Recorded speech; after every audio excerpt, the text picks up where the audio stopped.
एक बड़ा आम सा क्वेश्चन कि तपन भाई ये बताइए कि माइक्रोसॉफ्ट कैसे हमें सिक्योर करता है? क्या आपको पता है माइक्रोसॉफ्ट इतना आगे जा चुका है सिक्योरिटी के मामले में कि जिसको पार पाना बहुत मुश्किल हो सकता है किसी भी एक पेन टेस्टर के लिए।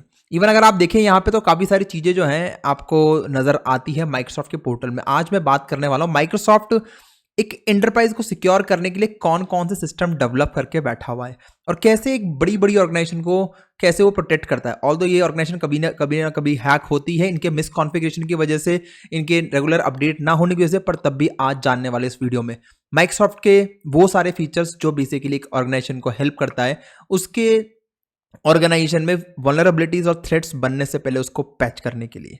ठीक है, बात कर रहा हूं मैं यहाँ पे माइक्रोसॉफ्ट डिफेंडर पोर्टल के ऊपर। ये है security.microsoft.com। जब आप इस पोर्टल पर आएंगे, इसके लिए बेसिकली आपको लेना पड़ेगा सब्सक्रिप्शन। ठीक है, जब आप इस पोर्टल पर आएंगे तो यहाँ पे इसके थ्रू आप जो माइक्रोसॉफ्ट है ना, वो अपने सारे पोर्टल्स का, जितने भी आप माइक्रोसॉफ्ट के पोर्टल देखते हैं, टीम्स हो गया आपका, ठीक है ना, या फिर कोई भी ऑफिस 365 हो गया, उन सब की सिक्योरिटी वो यहाँ से मेंटेन करता है। इवन उसके एज्योर की सिक्योरिटी भी वो यहाँ से मेंटेन कर लेता है। ठीक है, अब देखिए अगर आप यहाँ पे, तो यहाँ पे होम के जस्ट नीचे अगर आप देखेंगे तो यहाँ पे एक ऑप्शन आ रहा है एज्योर एक्सपोजर मैनेजमेंट। तो पहले हम समझते हैं एक्सपोजर मैनेजमेंट होता क्या है। अभी एक्सपोजर मैनेजमेंट जो है बेसिकली हेल्प करता है आपको समझने के लिए कि आपके ऑर्गेनाइजेशन, मतलब कि आपके इंफ्रास्ट्रक्चर के अंदर कहाँ कहाँ कितना कितने बग्स हैं। ठीक है, अगर आप देखेंगे यहाँ पे तो ओवरव्यू में ये आपको पहले एक ना रिस्क फैक्टर दिखाया था, अभी थोड़ा टाइम लेता है ये इसको, क्योंकि ये सारे जगह से डेटा जो है कलेक्ट करता है और उसके बाद जाके ये आपको यहाँ पे सेंट्रलाइज फॉर्म में दिखाएगा। इवन ये अटैक सरफेस भी डिफाइन करता है कि कहाँ कहाँ से अटैकर जो है ना, वो आपके सिस्टम को, आपके एसेट्स को कॉम्प्रोमाइज कर सकता है। साथ में आप देखें आप यहाँ पे तो उसको मैप कर देगा इनिशियली कहाँ से स्टार्ट करेगा, धीरे धीरे, जैसे हमने सुना होगा प्रिविलेज एस्केलेशन अटैक, हमने जानते हैं हम लोग, है ना। तो दिखाएगा पूरा बना के कि भाई स्टार्ट यहाँ से करेगा, फिर इस डिवाइस पे जंप कर जाएगा, फिर यहाँ से यहाँ एक्सेस ले लेगा। तो पूरा ये मैपिंग जो है ना वो दिखाता है आपको, अटैक पाथ दिखाता है पूरा आपको। उसके बाद फिर ये एक्सपोजर इनसाइट के बारे में बताएगा आपको कि ना, अगर आपकी ऑर्गेनाइजेशन कोई इनिशिएटिव लेना चाह रही है, जैसे रैंसमवेयर को मिटिगेट करना चाह रही है या फिर कुछ और ऐसे इनिशिएटिव लेना चाह रहे हैं सिक्योरिटी के ऊपर, तो वो बताएगा कि इनमें क्या रिकमेंडेशन करके आप इस पर्टिकुलर गोल को अचीव कर सकते हैं। और अगर बात करूं यहाँ पे सिक्योर स्कोर की, ये सबसे इंपॉर्टेंट होता है, जो बताएगा आपको कि आपके आईटी इंफ्रास्ट्रक्चर के अंदर अभी आपका सिक्योर लेवल क्या है। तो यहाँ दिख रहा होगा 29.17% दे रखा है। 70 के अगर आसपास अगर आप रहते हैं तो काफी अच्छा होता है। रिकमेंडेशन एक्शन में जाके आप ये चेक कर सकते हैं आपको क्या क्या करना दिख रहा होगा आपको। इसने ऑटोमेटिक रिकमेंड कर दिया, अगर आप ये सब कर लेते हैं तो उस कंडीशन में आपकी सिक्योरिटी जो है ना वो इंप्रूव हो सकती है और आपका ओवरऑल जो सिक्योर स्कोर है वो इंप्रूव हो सकता है। 100% तो कभी कोई अचीव नहीं कर सकता मेरे हिसाब से, ठीक है ना, पर 70-80 भी कर लिया तो भी काफी कुछ कर लिया। अगर बात करूं, ये सिर्फ एक्सपोजर मैनेजमेंट है जो ऑर्गेनाइजेशन को सिर्फ ये बताता है कि आपकी आईटी एसेट्स में अभी कहां कहां कमियां है। उसके बाद फिर यहां पे आता है इन्वेस्टिगेशन रिस्पॉन्स, दिख रहा होगा, ये बहुत इंपॉर्टेंट है कि कल के दिन कोई भी अगर आपके सिस्टम में इशू होता है तो उस कंडीशन के अंदर ये जो सिस्टम है यही आपको हेल्प करेगा इन्वेस्टिगेट करने के लिए। तो यहाँ पे आपको इंसिडेंट्स एंड अलर्ट्स जो हैं आपके इंफ्रा रिलेटेड वो सारे के सारे आ जाएंगे। एक सेकेंड। सो यहाँ पे जो है इंसिडेंट्स आपके आ जाएंगे। इंसिडेंट अलर्ट्स के अंदर कोई अगर इंसिडेंट हैपन हुए हैं आपकी ऑर्गेनाइजेशन के अंदर तो वो इधर मिल जाएंगे आपको, या फिर अलर्ट्स के बारे में आप यहाँ पे जानकारी ले सकते हैं, ठीक है ना। उसके अलावा यहाँ पे आपको ईमेल एंड कोलैबोरेशन अलर्ट्स मिल जाएंगे आपको। तो ये सारे अलर्ट्स जो है बेसिकली आपको बताते हैं कि आपके इंफ्रा के अंदर कहाँ कहाँ इश्यूज आ सकते हैं। ठीक है, अभी इसका एक्सेस नहीं है तो कोई दिक्कत वाली बात नहीं है। उसके अलावा सबसे एक इंपॉर्टेंट फीचर है इसका थ्रेट इंटेलिजेंस जो है इसी में दे रखा है। अब सबसे बढ़िया बात माइक्रोसॉफ्ट ने ये करी है कि इसने सारी चीज़ों को एक साथ मर्ज कर दिया और एक जगह इकट्ठा करके लेकर आ गया। यही एक बहुत बड़ी चीज़ है हमारे इसके लिए। इसके अंदर आप बहुत सारी चीज़ें देख सकते हैं। आप 3 ऑप्शन दे रखे हैं, इंटेल प्रोफाइल दे रखा है, इंटेल एक्सप्लोरर दे रखा है, इंटेल प्रोजेक्ट दे रखा है। अगर आप बोलेंगे तब भाई इसके ऊपर बहुत डिटेल वीडियो बना के लेकर आओ कि भाई इसके अंदर क्या क्या चीजें होती है, कैसे कैसे इसको हम कन्फिगर कर सकते हैं, तो जरूर मैं लेकर आऊंगा। ये सिर्फ इंट्रोडक्शन वीडियो है आपका इंटरेस्ट चेक करने के लिए। उसके अलावा एसेट्स दे रखा है जहां पे आपके कितने कितने एसेट्स हैं, जैसे मान लो आइडेंटिटीज क्या क्या है, तो यहां सारे आइडेंटिटीज मिल जाएगी आपको, दिख रहा होगा ये आपका आ गया आइडेंटिटीज के बारे में, ठीक है ना। यहाँ पे आप सारी की सारी आइडेंटिटीज को डाल सकते हो। इवन आपके क्लाउड एप्लीकेशन अकाउंट्स आप यहाँ पे इंटीग्रेट कर सकते हैं, ठीक है। अगर अपन देखें यहाँ पे और एप्लीकेशन पे आ जाए तो यहाँ पे कौन कौन सी एप्लीकेशन आपकी जुड़ी हुई है, सॉफ्टवेयर एज अ सर्विस, ठीक है ना। आप यहाँ पे चाहें तो एक नया रिपोर्ट भी क्रिएट कर सकते हैं उसके रिगार्डिंग में।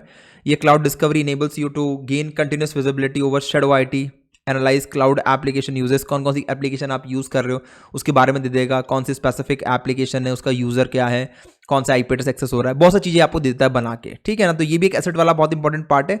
आइडेंटिटीज जो है ना ये काफ़ी इंपॉर्टेंट रहता है इसके अंदर, इसमें डैशबोर्ड आपको मिल जाता है, ठीक है ना, ITDR डैशबोर्ड। सो ये बेसिकली पैसा वैसा लगता है बॉस ठीक है। सो यहाँ पे ना इसके अंदर काफ़ी सारी चीज़ें जो है ना वो आपको दिखाता है। आइडेंटिटीज के अंदर इंप्रूवमेंट दिख रहा होगा आपको, हर जगह है ना कहीं आपको स्कोर कार्ड दिखाएगा, जिससे आप ये चेक कर सकते हैं कि अभी मैं किस लेवल पे, मतलब मेरी जो सिक्योरिटी है वो किस लेवल पे हमने मेंटेन कर रखी है।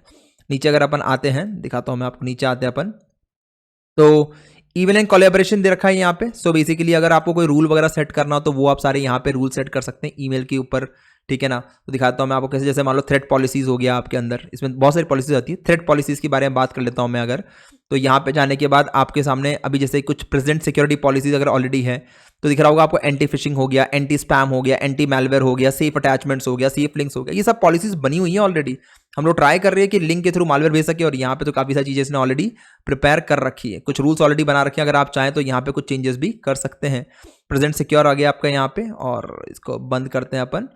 तो यहाँ पे आप प्रोटेक्शन जो है ना वो इनेबल कर सकते हैं, जैसे आपको ऐड इंक्लूजन हो गया आपका, ठीक है, स्टैंडर्ड पॉलिसी प्रोटेक्शन होता है आपका, और आपका कहता है स्ट्रिक्ट प्रोटेक्शन, इन दोनों के हिसाब से आप इसको इनेबल कर सकते हैं। और आप पर्टिकुलर किसी भी ईमेल अकाउंट, किसी स्पेसिफिक ईमेल अकाउंट के ऊपर भी इसको इनेबल कर सकते हैं। तो वो सारे फीचर्स रहते हैं यहाँ पे, बहुत अच्छा फीचर है। अगर आप बोलेंगे तो मैं डिटेल वीडियो लेकर आऊँगा, उसमें समझाऊंगा हर चीज़ के बारे में।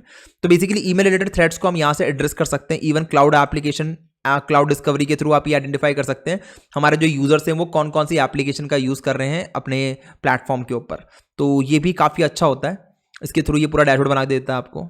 आज ये क्यों चश्मा पहनकर आ गया मेरे सामने, ठीक है, क्लाउड डिस्कवरी, ठीक है। इसके अलावा पॉलिसीज में पॉलिसीज होती हैं जहाँ आप खुद, जो बाय डिफॉल्ट टेम्पलेट्स इनके पास होते हैं, क्योंकि इन्होंने काफ़ी सारे टाइम से इतने सिक्योरिटी में काम कर रहे हैं, काफ़ी थ्रेट्स जो हैं वो देखे हैं। तो उस कंडीशन में अगर आप देखें, इनके पास ऑलरेडी काफ़ी सारे टेम्पलेट्स होते हैं, पर अगर आप चाहो तो अपने खुद के टेम्पलेट्स भी डिज़ाइन कर सकते हैं, कुछ पॉलिसीज जो हैं वो डिज़ाइन कर सकते हैं, ठीक है। क्लाउड डिस्कवरी हो गया, ऑथ एक्टिविटी लॉग आ जाती है, यहाँ पे गवर्नेंस लॉग आ जाती है। तो ये सब चीज़ें आप यहाँ पे मेंटेन कर सकते हैं। क्लाउड इंफ्रास्ट्रक्चर आपका पूरा दे दिया है यहाँ पे। तो ये सब इन्होंने दे रखा है, जिसके थ्रू आप जो है ना कोई भी अपने इंफ्रा को, और सबसे इंपॉर्टेंट बात क्या है कि जो माइक्रोसॉफ्ट है ना वो हर जगह से डेटा डालता है इसके अंदर, और उसके बाद फिर वो इन्वेस्टिगेशन कराता है। तो ये एक बहुत अच्छी चीज़ है। इसमें एक सिम टूल वगैरह भी हमारे आते हैं।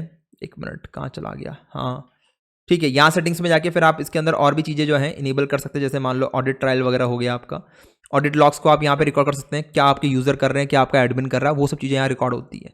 तो ये काफ़ी बढ़िया पोर्टल है। अगर आप बोलेंगे तो इस पर डिटेल ट्रेनिंग हम लोग करवाते हैं, ठीक है ना। अभी मैं MNCs वगैरह में करवाता हूँ इसके ऊपर डिटेल ट्रेनिंग, क्योंकि वो माइक्रोसॉफ्ट डिफेंडर ही हम लोग ज़्यादा यूज़ करते हैं वहाँ पे।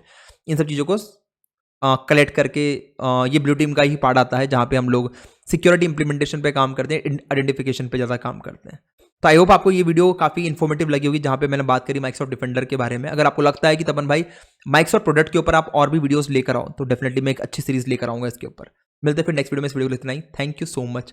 Have a nice day. Bye. Good night. शब खैर। जय हिंद, जय भारत।